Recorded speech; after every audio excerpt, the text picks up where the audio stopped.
Alors, je ne vais pas vous parler d'histoire du tout, ou plutôt, je vais vous parler un peu de mon histoire, parce que cette présentation va être une sorte de retour d'expérience sur la mise en place de l'accessibilité au sein d'un gros projet qui s'appelle service-public.fr. On ne parlera pas du tout de technique dans cette présentation du tout, parce qu'on n'aurait pas le temps. C'est un sujet très vaste, c'est un sujet complexe. Mais ce que je vais essayer de faire aujourd'hui, c'est de vous donner les clés pour démarrer un projet, ou en tout cas le mettre en place dans votre projet, et surtout essayer de vous convaincre que faire de l'accessibilité, c'est pas difficile, c'est simple, et ça va permettre de rendre votre produit, votre site vraiment plus intéressant. Servicepublic.fr, je vais quand même le présenter avant de démarrer. C'est probablement le plus gros site d'État, c'est 10 millions de visiteurs uniques par mois. C'est plus de 178 000 pages, c'est un site énorme. Et il se situe, selon Médiamétrie, à peu près dans la 35e place, je crois, sur les sites français les plus visités. Quand on a ces chiffres, quand on se pose cette question-là, on se dit que forcément, il va falloir se poser la question de l'accessibilité. On ne peut pas considérer que 10% de la population qui ne peut pas accéder ou utiliser ces contenus-là, c'est suffisant, c'est accessible, c'est autorisable. Ce qu'on cherche à obtenir, c'est 100% de personnes qui peuvent utiliser notre site, qui peuvent accéder aux informations très utiles disponibles là. Et ce qu'on a fait, c'est qu'on a essayé de mettre en place une démarche pour que ça marche, que le site soit accessible autant que possible, idéalement au meilleur niveau, et on a été récompensé pour ça avec le label e-accessible au niveau 5. Alors le label e-accessible, c'est un site qui récompense un niveau d'accessibilité qui évalue et qui se représente sous cette forme-là. Avant de parler de comment on a fait, comment on a mis en place cette démarche, ça serait quand même intéressant de se poser la question, qu'est-ce que l'accessibilité web? L'accessibilité web, si on s'intéresse déjà au mot accessibilité, on peut avoir une définition un peu floue déjà en tête, puisqu'on va très vite penser à une personne qui est en fauteuil roulant ou qui a des problèmes visuels, etc. Mais se poser la question de l'accessibilité pour le web, c'est plus que ça, et on va voir que ça concerne vraiment tout le monde. Et pour vous donner une définition qui me plaît, je vais partir d'exemples. J'ai emprunté la technique des personas chez les UX, et je vous ai créé des types de personnages types qui vont être concernés par l'accessibilité. La première personne que je peux vous présenter ici, c'est Sophie, qui souffre de déficience moteur et qui ne peut pas utiliser de souris ou de trackpad pour naviguer. Comment elle fait? Se poser la question de l'accessibilité, c'est de se dire, je peux utiliser le site sans souris ou sans trackpad. Faites l'essai chez vous, débranchez votre souris, essayez de naviguer sur votre site préféré. Antoine, qui comme 10% des hommes est daltonien, il y en a certainement parmi nous, il a des difficultés à percevoir les couleurs. Se poser la question de l'accessibilité, c'est aussi se poser cette question-là. Benjamin, il est nouveau père de famille, il a une petite fille, il dort peu. Il est vraiment épuisé, il a du mal à se concentrer. Là, on parle aussi d'accessibilité, puisqu'en fait, on va essayer de rendre accessible du contenu à quelqu'un qui souffre, qui se trouve en situation de handicap. Et là, on est très loin de la personne en fauteuil roulant ou qui a des difficultés visuelles. Et le dernier personnage que je vous ai mis ici, Alice, qui est aveugle, qui ne peut pas utiliser l'écran, qui utilise un outil de synthèse vocale ou une plage braille. Et il faut faire en sorte que le contenu que je propose, que je diffuse, les services que je mets en ligne, soient accessibles pour elle. Et des exemples comme ça, je pourrais vous en donner plein. Finalement, l'accessibilité, c'est se poser la question et c'est surtout rendre le contenu web accessible aux personnes en situation de handicap. On pense donc aux personnes qui, par exemple, ne peuvent pas utiliser le souris, mais quelqu'un qui s'est cassé le bras en revenant du ski, ça le concerne aussi. Alors la question, c'est comment on fait, c'est quoi les process pour essayer de faire en sorte que mon site soit accessible. Alors pour faire ça, on peut s'aider de grands principes, de grandes normes qui existent, des normes internationales.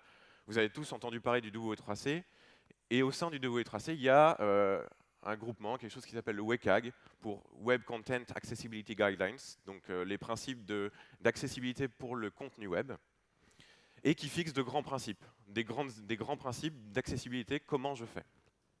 Et puis au niveau national, on a un référentiel qui s'appelle le RG2A, le référentiel général des administrations pour l'accessibilité des administrations, pardon, et qui propose des tests à effectuer, des méthodes d'application, des critères, et des grandes guidelines à nouveau, des principes, pour essayer d'être accessible au mieux.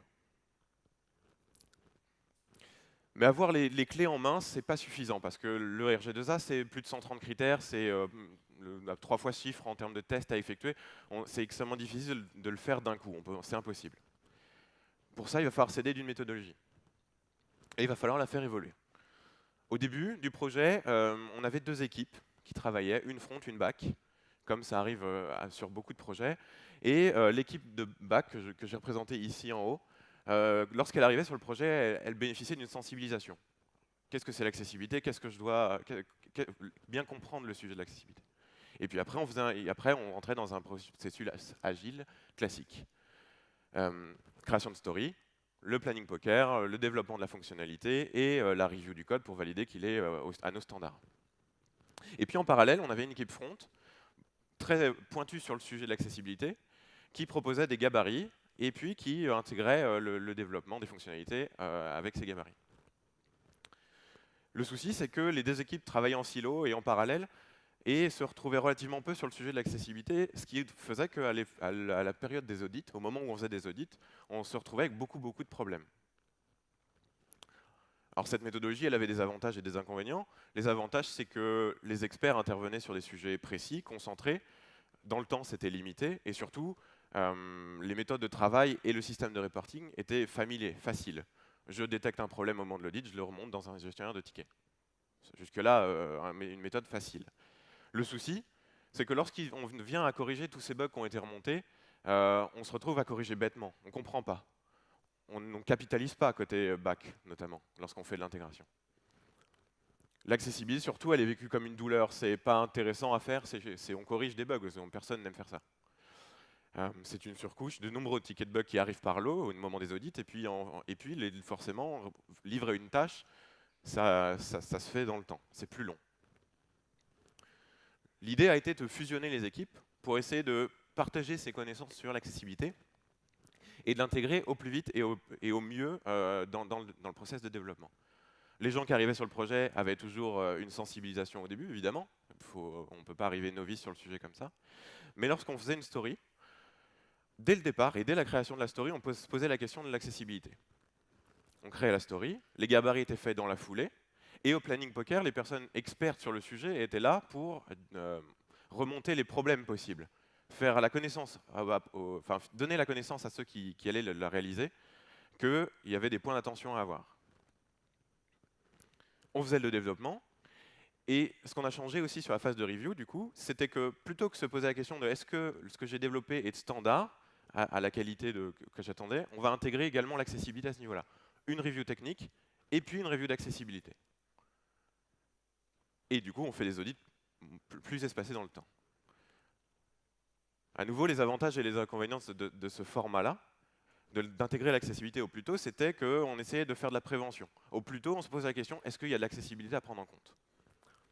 On met cette accessibilité-là, on la réalise non pas suite à des audits et sur des grandes fonctionnalités transverses, mais sur des petits périmètres, ce qui est vachement plus facile, puisqu'elle est faite au fil de l'eau. On essaye de transmettre les compétences dans les 2 sens, de partager, puisque on avait 2 équipes qui ne communiquaient pas bien, qui communiquaient mais mal, et qui avaient des méthodes de travail différentes. Et par la discussion entre les 2 équipes, évidemment, on avait des échanges, des manières de faire qui s'échangeaient de 2 côtés. Le gros changement de cette méthode, ça a été de dire que ça s'est vraiment effectué dans la perception de l'accessibilité pour les devs et pour tous, c'est qu'on a compris à quoi ça servait, pourquoi c'était utile pour moi, et comment c'était une source de qualité et de valeur pour mon produit. Comment mon produit était intéressant et meilleur grâce à ça. Du coup, on avait une meilleure perception de l'apport de l'accessibilité pour moi, pour tous les utilisateurs, qui est finalement notre utilisateur, notre personne finale, quoi. Par contre, il y a des choses qu'on n'a pas encore bien fait, et il y a des choses qui peuvent être améliorées. C'est que, je vous l'ai dit, le RG2A, c'est à peu près 130 critères, c'est presque 350 ou 400 tests à effectuer, c'est très compliqué. Et c'est difficile d'auto-évaluer sa story, de est-ce que j'ai réalisé, c'est bon ou pas, à tous les niveaux, c'est difficile. Être à l'aise sur ce sujet, ça demande du temps, et c'est un truc qu'il faudra travailler. Ça va un peu avec le deuxième point, c'est les pratiques ne sont pas forcément naturelles au démarrage. Et il va falloir le temps pour le faire. L'idée également, c'est que cette notion de l'accessibilité sur ces moyens, sur cette approche, ça se concentrait beaucoup sur les développeurs et sur les experts qui intervenaient, mais un peu moins sur les PO ou les sponsors. Et ça, c'est un petit problème. Il faudrait que l'accessibilité soit comprise par tous, en fait. Parce qu'au plus tôt on se pose cette question-là, meilleur sera le produit après. Et puis, lorsqu'on fait des panels utilisateurs, quand on fait tester le site, les nouvelles fonctionnalités, avoir des gens en vraie situation de handicap, c'est un plus énorme. Et là, nous, on n'a pas eu l'occasion de le faire. Je vous ai mis quelques points en vrac ici, qui me paraissent importants pour bien faire de l'accessibilité sur des projets web. C'est que l'accessibilité, si c'est possible, il faut la faire dès le départ. Faire des audits et puis se rendre compte que nos 60 pages dynamiques, elles ne sont pas accessibles, c'est une vraie tannée à corriger. Le faire au fur et à mesure, c'est beaucoup plus simple. Je l'ai dit juste avant, mais l'idée, c'est d'intégrer un maximum de monde sur le sujet. Parce que plus tôt et plus elle est comprise par les gens, mieux ça se fera. Pardon. Il faut évidemment embarquer des sachants, des gens qui connaissent, des gens qui sont capables de transmettre, de former. Parce que si on n'est pas capable de former ou de transmettre, il n'y aura pas de capitalisation, ça sera difficile à faire et au final, la qualité va se perdre à ce niveau-là. Il faut très clairement dire que l'accessibilité, c'est un critère de qualité. Il faut l'intégrer dans le process de validation. Si c'est pareil, à nouveau, si on le fait au plus tôt, c'est le mieux. Et puis, ça va avec les autres points, mais il faut sensibiliser, expliquer, accompagner. Faire des audits ponctuels, mais ne pas le prendre au fur et à mesure, ça ne marchera pas. Ou ça sera très difficile à gérer, ça sera moins efficace. Et il faut s'assurer que les sponsors comprennent le sujet. Alors j'ai dit que je ne parlerais pas de technique, mais je vais quand même vous donner quelques petits tips sur comment faire de l'accessibilité, des points sur lesquels il faut se concentrer pour déjà se poser la question, est-ce que mon site est déjà un peu accessible ou est-ce que je peux faire mieux? Alors, le premier, il est assez évident, mais la syntaxe HTML que je génère, elle est valide. Alors, ça peut paraître évident, mais en fait, le web est prévu pour être accessible. Tous les outils sont fournis. Maintenant, si je fais du HTML qui n'est pas valide, évidemment, je me tire un peu une balle dans le pied dès le départ. Maintenant, un test qui est facile à faire, c'est je débranche ma souris, j'utilise le trackpad et j'essaye d'utiliser mon site au clavier. Si je suis capable de le faire, si je suis capable d'accéder à tout, on a déjà un site qui est bien accessible. Le contenu qui est rédactionnel, le contenu que vous diffusez, il doit respecter une hiérarchie dans le contenu. À nouveau, dans le HTML, on a les outils pour ça. Le faire, c'est faciliter la lecture, notamment pour les personnes qui utilisent des lecteurs d'écran, parce que le contenu sera hiérarchisé et on pourra naviguer dans ce contenu vachement plus facilement. C'est pas toujours facile à faire, mais si c'est possible de le faire, il faut le faire. Le nom des pages est signifiant. Alors celui-là, il est il est assez intéressant parce que lorsqu'on a quelqu'un qui n'utilise pas son écran, qui est aveugle par exemple, la personne va utiliser un lecteur d'écran ou une plage braille, et lorsqu'elle va naviguer d'un onglet à l'autre, elle va oublier où est-ce qu'elle en était. Imaginons qu'elle va sur le site Service Public par exemple, et que le nom de la page s'appelle service-public.fr. Lorsqu'elle va partir, faire autre chose, et qu'elle va revenir sur cet onglet, elle verra service-public.fr, c'est tout. Elle ne saura pas où est-ce qu'elle en était, ce qu'elle était en train de faire. Elle va oublier, il va falloir qu'elle fasse un effort de mémorisation. Par contre, si le titre est explicite, là, ça va être beaucoup plus intéressant, parce qu'elle va revenir sur un onglet qui va lui dire, enfin son outil de vocalisation va lui dire information sur la carte grise, service-public.fr. Et alors là, plus besoin de mémoire. L'information n'est pas portée que par la couleur. Je parlais des daltoniens tout à l'heure, mais des déficiences visuelles au niveau des couleurs, il y en a vraiment beaucoup. Et si je donne une information qui n'est que visuelle, ces personnes-là vont être impactées et ne vont pas bénéficier de l'expérience au maximum. Si on prend un exemple d'un panneau de récapitulation, récapitulatif de score, et que dire que j'ai réussi ou non, ce n'est qu'un feu rouge, vert ou orange, une personne qui n'a ni l'accès à l'écran ou qui ne détecte pas ces différences de couleurs sera vachement pénalisée. Et des exemples comme ça, on peut en trouver beaucoup. Les images ont une alternative textuelle qui les décrivent. Alors celle-là, elle est assez simple en fait. C'est que lorsqu'on injecte une image dans une page, l'image, si elle ne peut pas être chargée, le texte qui le remplace, dans la balise alt, est censé décrire exactement ce que veut dire cette image. C'est quoi son intérêt dans votre page?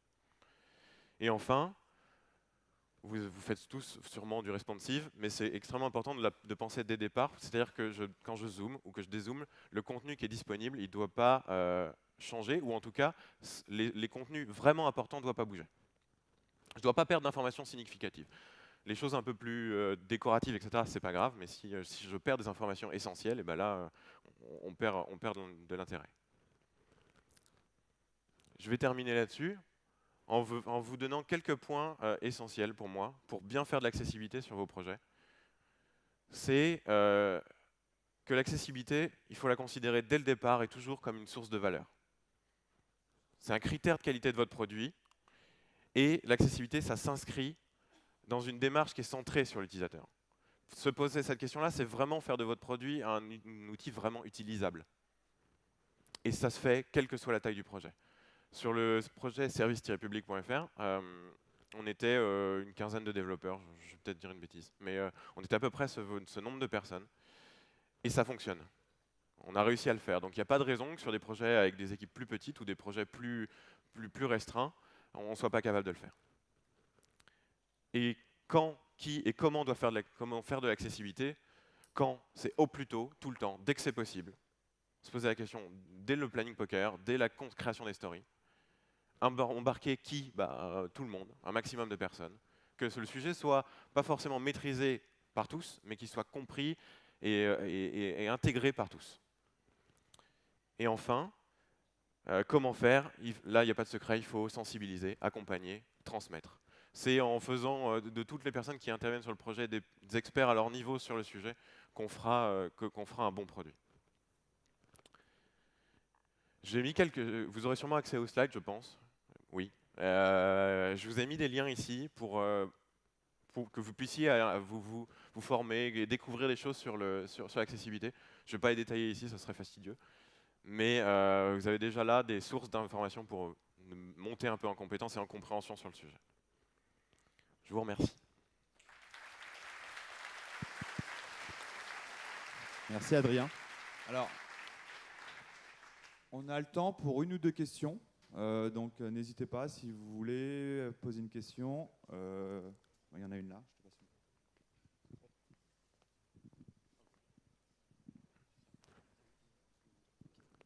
Salut, merci. Est-ce que vous avez des outils qui permettent d'automatiser des tests pour des cas simples où on pourrait faire une petite connerie sur l'accessibilité? Alors, l'automatisation, on s'est un peu posé la question, on l'a pas. Alors, pardon, je vais répéter la question. Est-ce qu'on peut automatiser les tests d'accessibilité sur les sites, si c'est bien ça ta question? C'est difficile à faire et malheureusement, il y a beaucoup de critères qui vont être sur le sens de ce que tu es en train de diffuser sur ton site, en fait. Donc, il y a des outils pour le faire, mais ils ne couvrent qu'une toute petite partie des critères, notamment la validité de la syntaxe. Ça va remonter éventuellement des warnings, mais malheureusement, on ne peut pas tout automatiser. Pour reprendre un exemple, c'est l'exemple de l'image.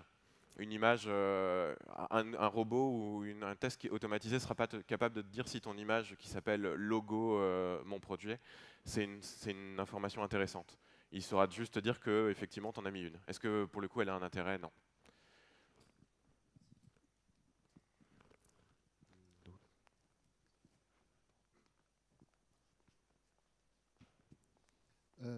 Est-ce que vous avez eu des chiffres, enfin des mesures en termes, je sais pas, d'audience ou de, enfin, c'est pas un site d'e-commerce, service public, mais en termes de, je sais pas,